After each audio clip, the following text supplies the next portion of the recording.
عمر رضی اللہ تعالیٰ عنہ نے حضرت علی کی بیعت نہیں کی اور دوسری طرف وہ یزید کی بیعت توڑنے کو جو ہے نا وہ منع کرتے رہے کہ اس کی بیعت نہ توڑو، تو اس حوالے سے تھوڑا سا وضاحت کریے کیا؟ وہ یار یہ ٹاپک چھوڑتے ہیں، اب ختم کریں ان چیزوں کو. غلط کیا ہے. المستدرک الحاکم میں موجود ہے، مجموع الزوائد میں بھی ہے، میرے 5B ریسرچ پیپر میں نے ڈالا ہے کہ عبداللہ بن عمر آخری عمر میں افسوس کرتے تھے کہ میں نے باغیوں کے خلاف مولا علی کے ساتھ مل کے قتال کیوں نہیں کیا. تو جو قرآن پاک میں حکم ہے سورہ حجرات میں کہ اگر کوئی گروہ باغی ہو اس کے خلاف قتال کرو. پھر سورہ نساء کے اندر بھی ہے، یہ تو حجرات میں تھا، سورہ نساء میں ہے وَأُولِي الْأَمْرِ مِنْكُمْ، یعنی خلیفہ وقت کی اطاعت کرو. عبداللہ بن عمر اس وقت تو یعنی نیوٹرل رہے، غیر جانبدار، اس کا نقصان پھر بعد میں اٹھایا. اور آپ دیکھ لیں آل امیہ نے قتل کروایا عبداللہ بن عمر کو. صحیح بخاری میں آتا ہے نا، حجاج ابن یوسف آیا تو کہا مجھے پتہ چل جائے آپ کا قاتل کون ہے. تو انہوں نے پھر توریتاً بات کی، انہوں نے کہا میرا قاتل وہ ہے جس نے احرام کی حالت میں آلات جنگ لانے کی اجازت دے دی ہوئی ہے، کیونکہ اسی نے کسی کو پیسے دیے تھے، وہ زہر آلود نیزہ جو ہے نا پاؤں میں مروا دیا تھا. اور بیچ میں سے اس کو غم یہ تھا کہ امیر حاج عبداللہ بن عمر ہوتے تھے، ٹھیک ہے، کیونکہ ظاہر آل امیہ جو ہے نا وہ حضرت عمر سے دبی ہوئی تھی نا، کیونکہ شام اور رومن امپائر اور پرشین امپائر حضرت عمر کے سے گری ہوئی تھی. اس لیے جو بھی آل امیہ کا خلیفہ آتا تھا، چاہے مروان یا عبد الملک بن مروان، وہ کوشش یہی کرتے تھے کہ حضرت عبداللہ بن عمر سے حج کے مسائل پوچھ کے چلیں.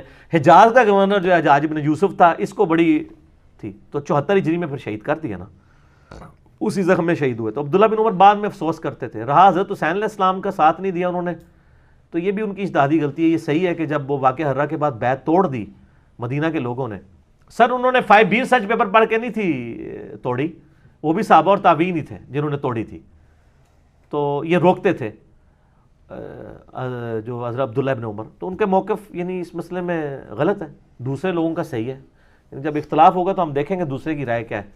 یزید کی بیعت انہوں نے فتنے سے بچنے کے لیے کر لی تھی، اور اس میں انہوں نے بڑے کنٹرول الفاظ ہیں کہ میں اللہ اور اس کے رسول کے احکامات کے اندر اندر بیعت کرتا ہوں، ٹھیک ہے. باقی ان کو آل امیہ کی خرابیاں تو اینڈ پہ سمجھ آ گئی تھی، لیکن اس وقت تک یعنی پانی سر سے گزر چکا تھا. لیکن شکر ہے انہوں نے یہ بات کر دی، آج ہم پیش تو کر سک رہے ہیں نا. میں نے پمفلٹ میں بھی ڈال دی ہے کہ ان کو پتہ تھا کہ حضرت علی کا ساتھ اس وقت دیا جاتا تو امت جو غلط ٹریک پہ چڑھ گئی وہ واپس آ سکتی تھی. اس کا مطلب ہے حضرت علی اور ان کے ساتھیوں کا ویژن بہت زیادہ تھا. پھر عبداللہ بن عمر کی نیچر بھی پیسو تھی، وہ بھی میں نے اس میں حدیث ڈالی ہے کہ عبداللہ بن عمر سے آ کے کوئی بندہ حدیث بیان کرتا ہے کہ میں نے ابن مسعود سے حدیث سنی ہے کہ جو شخص برائی دیکھے تو ہاتھ سے روکے، ہاتھ سے نہیں روک سکتا، زبان سے روکے، زبان سے نہیں روک سکتا تو دل میں برا جانے، لیکن یہ ذالک اضعف الایمان، یہ سب سے کمزور ترین درجہ ہے. تو عبداللہ بن عمر نے حدیث ماننے سے انکار کر دیا. ان کی پیسو نیچر تھی، وہ کہتے تھے کہ نہیں برائی کو خیر ہے، آپ انڈر پروٹیسٹ رہیں. پھر وہ بخاری مسلم کے الفاظ ہیں کہ پتہ چلا کہ عبداللہ ابن مسعود وہاں آئے ہوئے تھے، تو عبداللہ بن عمر ان کی زیارت کے لیے چلے گئے، اور وہ تابی بھی ساتھ تھا. اس تابی نو وچوں وٹ سی کہ عبداللہ بن عمر میری حدیث منی نہیں ہے، ٹھیک ہے نا. انہوں نے کیا کیا، عبداللہ بن مسعود کے پاس پہنچ کے نا دوبارہ حدیث ریپیٹ کی کہ حضرت آپ سے ہی میں نے یہ سنی تھی. انہوں نے کہا ہاں میں نے سنی تھی. پھر عبداللہ بن عمر خاموش ہو گئے.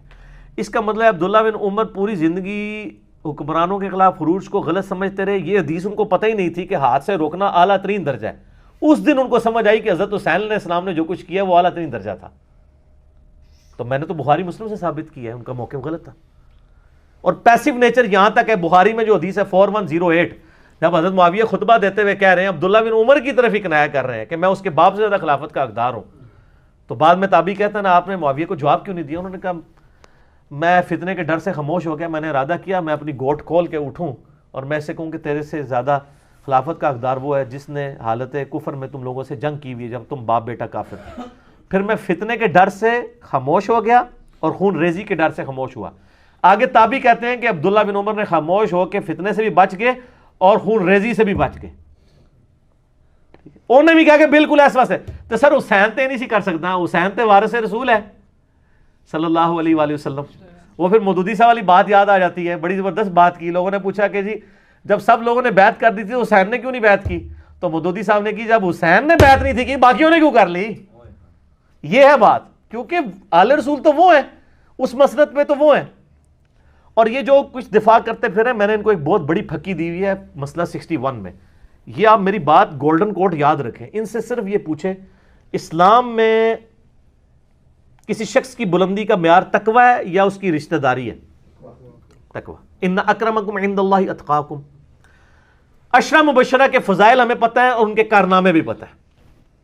ہر ایک بندے نے کارنامہ کیا ہوا ہے, کسی نے احد میں کیا, کسی نے خیبر میں کیا, کسی نے خندق میں کیا. ہم یہ پوچھتے ہیں کہ حضرت حسین علیہ السلام نے کون سا کارنامہ کیا ہے جس کی بنیاد پہ وہ جنتی نوجوانوں کے سردار ہیں؟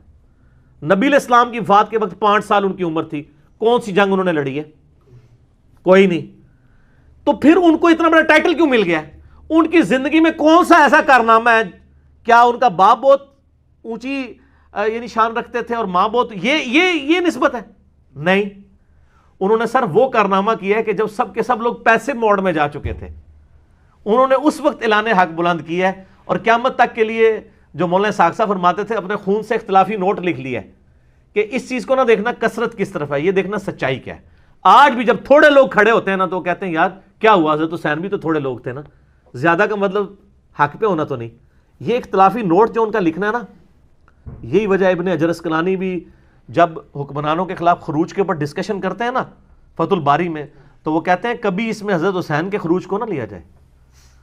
وہ جو کچھ تھا وہ اعلیٰ ترین درجہ وہی کرنا چاہیے تھا. اور یزید کی بیعت تو ہوئی بھی تلوار کے زور پہ ہے.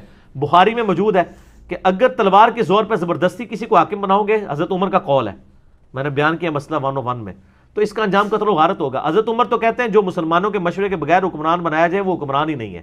صحیح بخاری میں نے پوری حدیث لکھی ہوئی ہے, اور اسی حدیث کے کانٹیکسٹ میں ابن حجر اسقلانی نے لکھا ہے کہ حضرت حسین کا خروج حکمران کے خلاف نہیں تھا.